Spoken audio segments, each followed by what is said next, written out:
Assalamualaikum warahmatullahi wabarakatuh. Hai anak-anak, kembali lagi di program Cari Cerdik.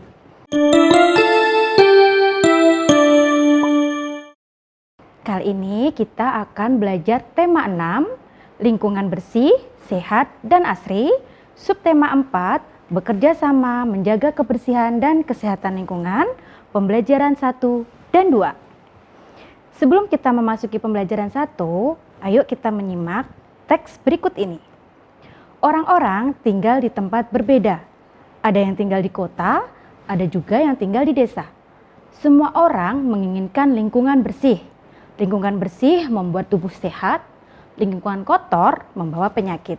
Bekerja samalah menjaga lingkungan agar tetap bersih. Tuhan mencintai orang yang menjaga lingkungan. Yuk sekarang kita memasuki ke pembelajaran 1. Ayo membaca. Kita simak bacaan berikut ini. Bekerja sama menjaga lingkungan. Siti adalah tetanggaku. Siti menanam banyak pohon di rumahnya. Siti menyapu lingkungan rumahnya setiap hari. Siti selalu membersihkan saluran air di depan rumahnya. Di halaman rumah tidak ada air tergenang. Sampah tersimpan di tempatnya dengan rapi. Keluarga Siti tetangga yang baik. Kami membersihkan saluran air bersama. Kami menyiram tanaman bersama, kami bekerja sama menjaga lingkungan.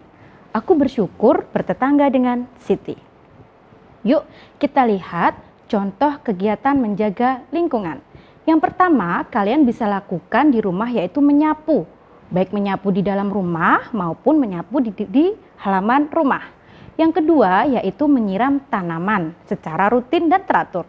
Yang ketiga membuang sampah di tempatnya. Yang keempat, membersihkan saluran air. Hal ini supaya ketika musim hujan, saluran air tidak tergenang dan tidak terjadi banjir. Yang terakhir yaitu menanam tanaman atau pohon agar lebih rindang dan udara jadi lebih segar. Sekarang kita akan mengetahui manfaat menjaga lingkungan. Yang pertama, apa sih manfaatnya? Ya, membuat tubuh kita menjadi sehat. Jika lingkungan kita bersih, maka hidup kita pun juga akan lebih sehat. Yang kedua, membuat hati kita menjadi nyaman dengan lingkungan yang bersih. Ungkapan pemberitahuan berisi tentang apa ya anak-anak? Ya, ungkapan pemberitahuan itu isinya memberitahukan atau menyampaikan sesuatu kepada orang lain. Yuk kita lihat contoh ungkapan pemberitahuan berikut ini. Yang pertama, Siti menyapu lingkungan rumahnya setiap hari. Di sini kita diberitahu bahwa Siti menyapu lingkungan di rumahnya itu dilakukan setiap hari. Ini adalah contoh ungkapan pemberitahuan. Yang kedua, yaitu Dayu menyiram bunga secara teratur. Di kalimat ini pun kita diberitahu bahwa Dayu menyiram bunganya secara teratur. Nah, sekarang kita akan mengamati gambar aturan menjaga lingkungan. Jika memang menaati aturan atau menunjukkan aturan, maka kita akan beri tanda centang. Namun jika tidak menunjukkan aturan, maka akan kita beri tanda silang. Gambar yang pertama, Siti membuang sampah di tempatnya.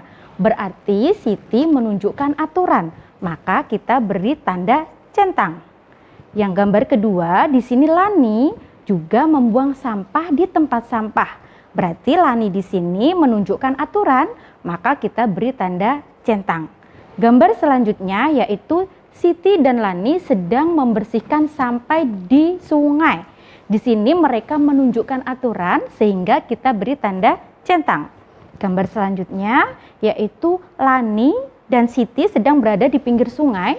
Namun yang dilakukan Lani adalah membuang isi makanan dalam kaleng ke dalam sungai. Maka yang dilakukan oleh Lani ini adalah tidak menunjukkan aturan sehingga kita beri tanda silang. Gambar yang terakhir yaitu dua anak laki-laki sedang makan jajan, kemudian bungkusnya dibuang di sembarangan, di sembarang tempat, sehingga ini tidak menunjukkan aturan sehingga perlu kita beri tanda silang. Jangan dicontoh ya anak-anak. Nah, sekarang kita akan mengamati membuat kerajinan dengan memanfaatkan kemoceng rusak. Yuk kita lihat gambar ini. Di sini ada kemoceng bulu ayam ya anak-anak, khususnya yang di sini. Yang pertama yang perlu kita lakukan jika kita mempunyai kemoceng bulu ayam yang rusak, lepaskan bulu ayam dari kemoceng, kemudian cuci bersih dengan air bersabun bulu ayam yang sudah kita lepaskan tadi. Yang ketiga, bilas dan jemur di panas matahari. Jika bulu ayam sudah kering, maka bulu ayam siap digunakan untuk membuat kerajinan tangan. Nah, sekarang kita akan belajar menghias pensil dengan bulu ayam. Seperti apa ya Bu Guru? Nah, seperti ini contohnya anak-anak. Di sini ada pensil, di ujungnya ada hiasan bulu ayam. Nah, bagaimana kira-kira kita membuatnya? Mudah sekali. Bulu apa saja yang bisa digunakan untuk menghias pensil dengan bulu ayam? Yang pertama yaitu bulu ayam. Jika kalian punya peliharaan ayam di rumah, bulu ayamnya rontok, jangan dibuang, ambil saja disimpan, kemudian nanti bisa dicuci, kemudian dijemur, dan jika kering bisa digunakan untuk menghias pensil. Yang kedua, jika memiliki peliharaan burung bisa memakai bulu burung. Yang ketiga, bulu angsa atau bulu bebek juga bisa kalian gunakan.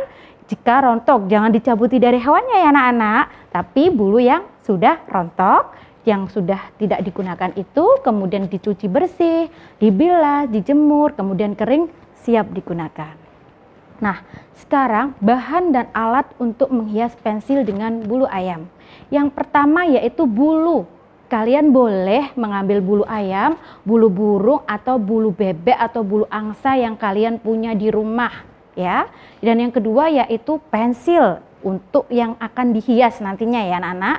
Yang ketiga yaitu lem untuk merekatkan bulu ayam ke pensil.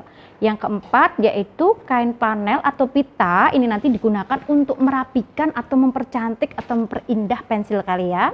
Dan yang terakhir yaitu gunting. Nah, yuk kita sekarang belajar langkah-langkah menghias pensil dengan bulu ayam.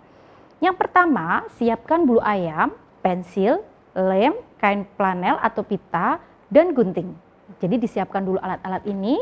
Yang kedua, berikan lem di sekeliling pensil bagian atas. Jadi di ujung seperti ini anak-anak ya. Pensil yang bagian atas ujungnya itu kita kasih lem untuk merekatkan bulu ayam ya anak-anak ya. Yang ketiga, tempelkan bulu ayam pada bagian yang sudah diberi lem. Seperti ini contohnya. Kalian bisa memakai bulu ayam apapun ya anak-anak. Boleh bulu ayam, bulu burung, atau bulu angsa atau bebek. Yang keempat, tempelkan panel atau pita agar rapi. Dan yang terakhir, pensil sudah dihias dengan baik dan bisa kalian gunakan. Nah, kita memasuki ke pembelajaran 2. Ayo mengamati. Kita simak teks cerita berikut ini. Udara terasa sejuk. Benny berkunjung ke rumah Edo. Edo memiliki banyak ayam. Lingkungan sekitar rumah Edo bersih.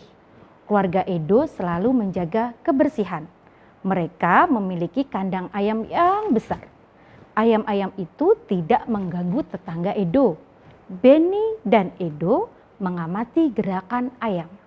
Ada yang berjalan, ada yang berlari, dan meloncat. Saat meloncat, ayam bertolak, melayang, dan mendarat. Anak-anak, sekarang kita akan mengenal berbagai macam gambar gerakan ayam. Yang pertama yaitu ayam berlari, yang kedua gerakan ayam berjalan, yang ketiga gerakan ayam meloncat. Gerakan ayam saat meloncat itu juga ada 3 anak-anak. Yang pertama yaitu bertolak, yang kedua melayang, dan yang ketiga yaitu mendarat. Nah, sekarang ayo mencoba. Di sini Benny mencoba menirukan gerakan ayam. Apa yang dilakukan Benny? Pertama kali yang dilakukan Benny yaitu bertolak, kemudian melayang, dan yang terakhir yaitu mendarat. Kalian bisa melakukan gerakan ini di rumah bersama keluarga atau saudara kalian dengan melakukan pemanasan terlebih dahulu ya anak-anak, supaya tubuh kita tidak cedera.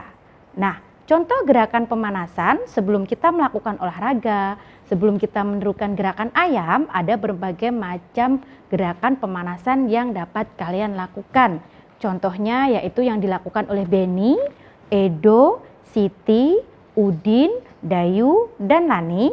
Mereka sedang melakukan gerakan pemanasan. Nah, sekarang saatnya kita membaca. Yuk kita baca teks percakapan berikut ini.